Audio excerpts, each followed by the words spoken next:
do believe it's time for Karate 3.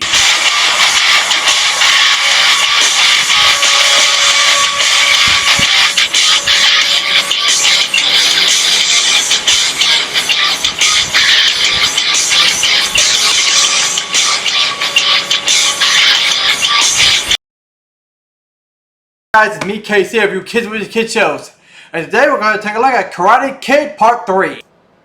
After the rousing success of the first two films, they decided to add a third one to round up the trilogy. And it was fine.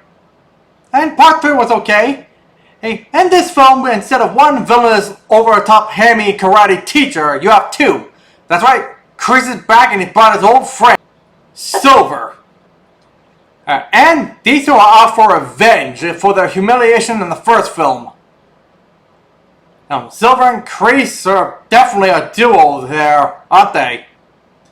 Hey, and everyone was surprised that he made his return in Cobra Kai. Oh, sorry, spoiler alert.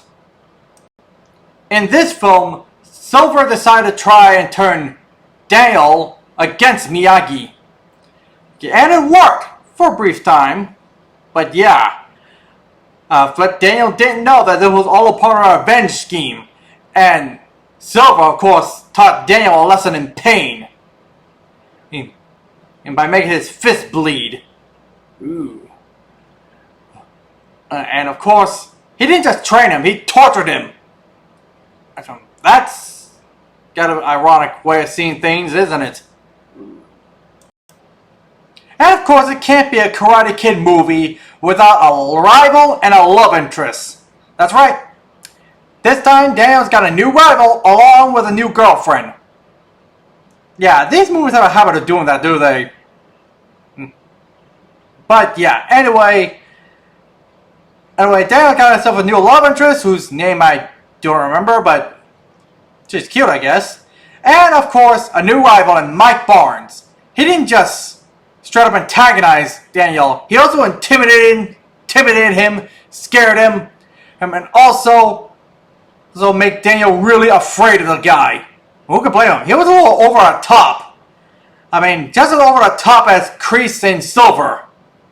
The major flaw in this movie is that it's pretty much a carbon copy of the first film. I mean, it pretty much does the exact same thing. Now, I'm not saying that it's exactly the same thing. There are some subtle differences here and there, but still. It suffers from sequelitis.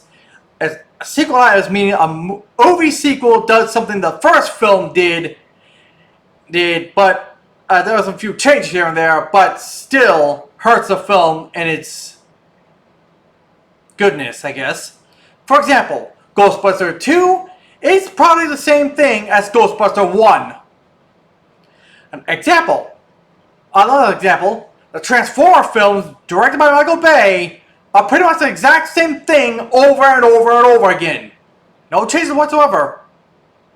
There are some differences, but yeah, it's pretty much the same movie.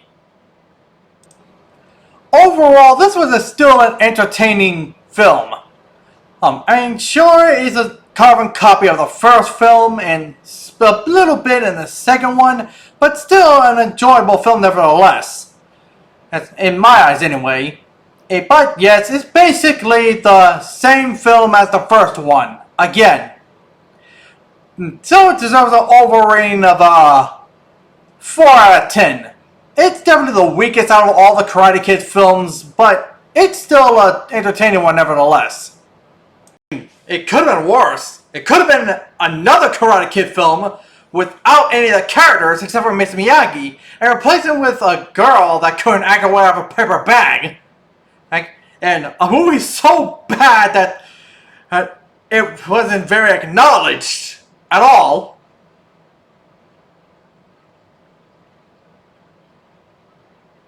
I think I had a chill down my spine.